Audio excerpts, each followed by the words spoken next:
Mobile দিয়ে যে কোনো কারো কল লিস্ট বের করার জন্য একদম সহজ পদ্ধতি হচ্ছে প্রথমে প্লে স্টোরে চলে আসতে হবে। চলে আসে এখানে সার্চ বারে লিখতে হবে ইউটিউব পিডিএফ।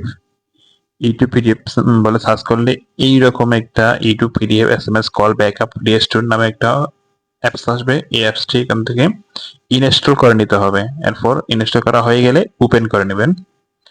ওপেন করে নেওয়া হয়ে গেলে এখান থেকে একটা অ্যাড আসতে পারে, অ্যাডটা স্কিপ করে দিতে হবে। এরপরে এখান থেকে একদম নিচে ক্লিক টু কন্টিনিউ অপশনে ক্লিক করতে হবে। এরপর এখান থেকে আপনি যেটাই চান সেটাই বের করতে পারবেন। অর্থাৎ আপনি যদি সব ধরনের কল চান তাহলে এখানে সব ধরনের কলের লিস্ট বের করতে পারবেন, অথবা হোয়াটসঅ্যাপ সেট অথবা SMS অথবা কন্ট্যাক্ট, আপনি যেটা চান সেটা এখান থেকে বের করতে পারবেন। এর জন্য আমরা প্রথমে ক্লিক করব জেনারেল কল লং এই অপশনে। এই অপশনে ক্লিক করলে এখান থেকে কল লং ডিটেলস অথবা আপনি চাইলে ডায়াল কল অথবা মিস কল অথবা রিসিভ কল যেটা চান সেটাই বের করতে পারবেন।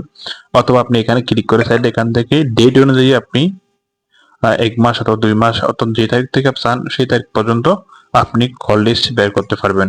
এরপর একদম নিচে এখানে একটা ফাইল নেম দিতে হবে। ফাইল নেম দিয়ে এখান থেকে এক্সপোর্ট টু পিডিএফ এই অপশনে ক্লিক করে দিতে হবে।